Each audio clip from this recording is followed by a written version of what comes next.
In this lab, we are going to react crystal violet with sodium hydroxide. If you recall from class, it's a 1:1 molar ratio between crystal violet and sodium hydroxide. And we're going to be using Veneer's Gold Direct SpectroVis to do the lab. We need to make sure that the Veneer spectroanalysis is on.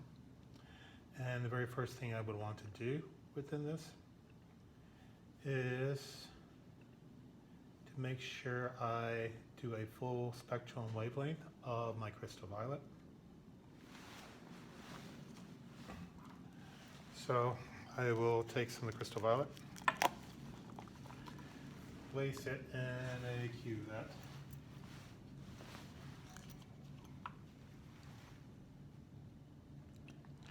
Make sure I fill it up so that the light path is covered.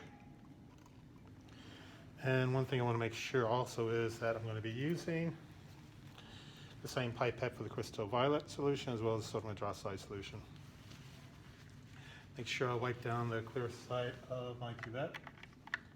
Place it within my spectral analysis. Click collect, and I'm done. And what I see is I have a peak within my spectrum. All I need to do is use the computer, click on the peak, and see that I have a wavelength 589.2 nanometers, and that's what I want to plug in when I actually do my run. Next thing I want to do is prepare for the run. And I had saved this file already, so I don't really need to save it one more time. I'm going to hit New Experiment. In this case, don't save. And now I'm going to collect on the spectroanalysis the Kinetic lab. Kinetic lab is going to ask for the wavelength, which I'll plug in, and I've already done so. And then I'm going to place in an equal volume, a 1:1 volume of crystal violet within my cuvette, as well as sodium hydroxide. Again, I want to make sure I don't mix my solution, so I get another pipette.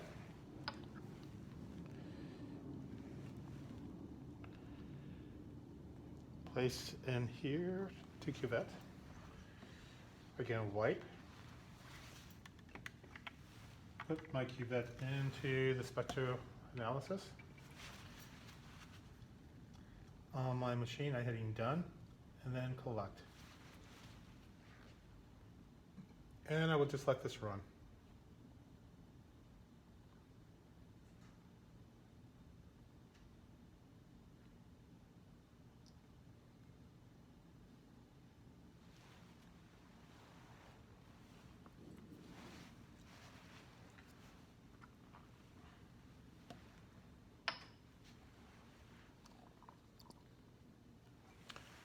Waiting, I will prepare another cuvette with just the crystal violet. Have the sodium hydroxide last. And once I get done, I am going to hit stop. This analysis I'm not too crazy about. I'm getting a 0 reading on here. So I'm going to hit New Experiment again. I'm not going to save this one. Again, this is time Kinetics. And 592. Going to be my peak. Hitting done.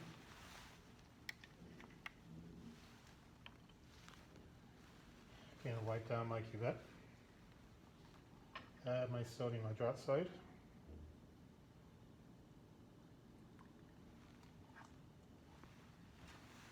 Place it in the spectrophotometer and hit collect. And now I'm actually getting a much better run. Looks like it's starting off at 0.2 in terms of the absorbance. And just to make sure I get a long enough curving, I'll let it run for a full 2 minutes. While I'm doing that, the previous run, I'm just going to rinse out with distilled water the cuvette.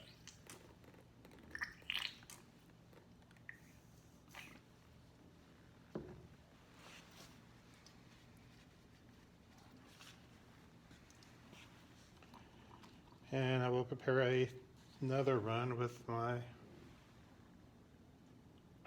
crystal violet.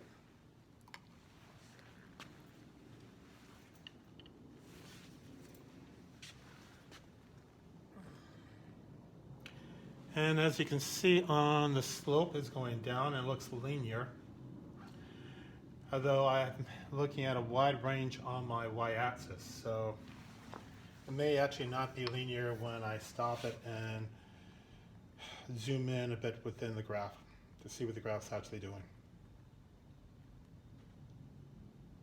Again, if you remember in Beer's law, I do need a linear relationship if I'm going to measure the concentration.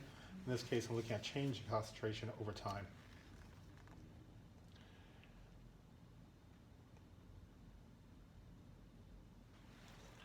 And I'm at 1.5 minutes, and slope is still going down.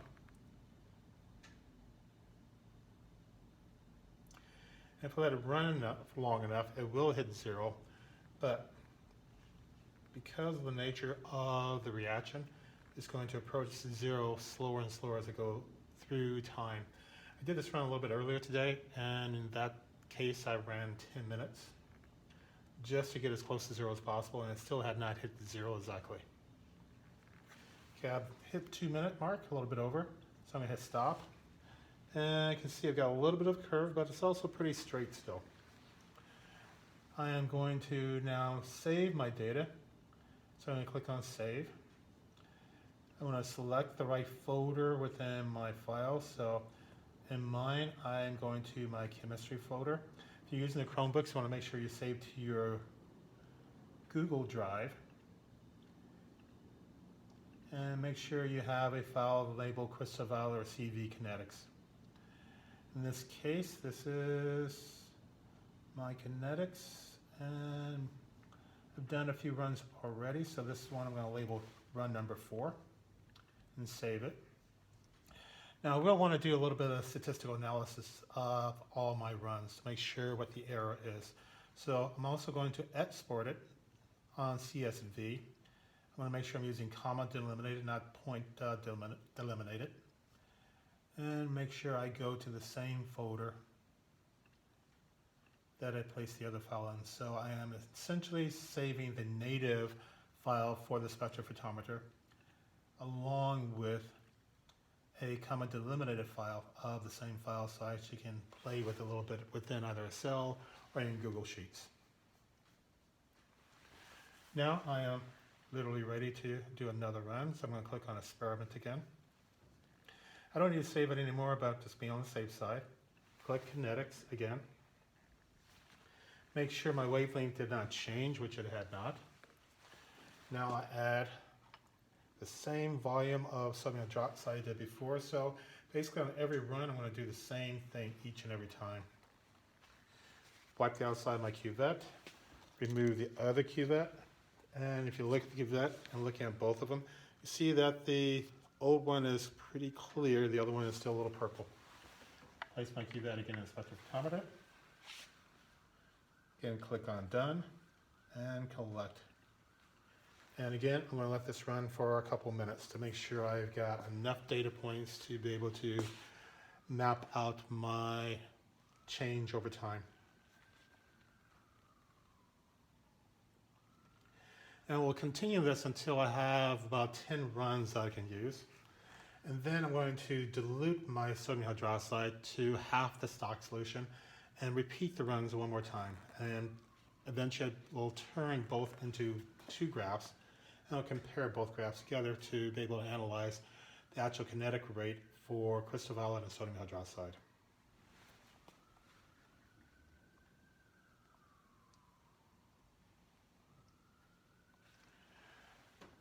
Again, while I'm waiting, I don't have to waste time, so I can clean out my prior cuvette.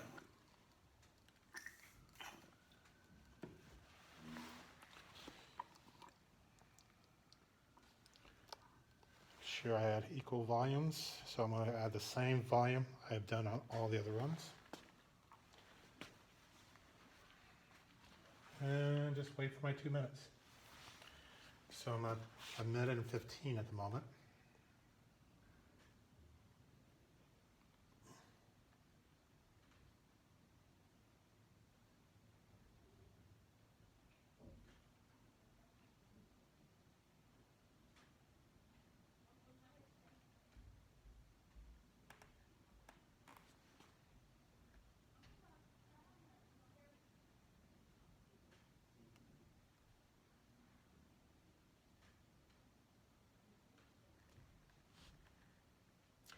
You notice I didn't prepare more than one other cuvette at a time. If I'm waiting 2 minutes, I'm not going to be running very quickly back to back to back. I probably could get good data from 30 seconds. Once I hit my time limit, I'll hit stop. Again, I'm going to hit save. Make sure I'm going to save it to the same folder as before.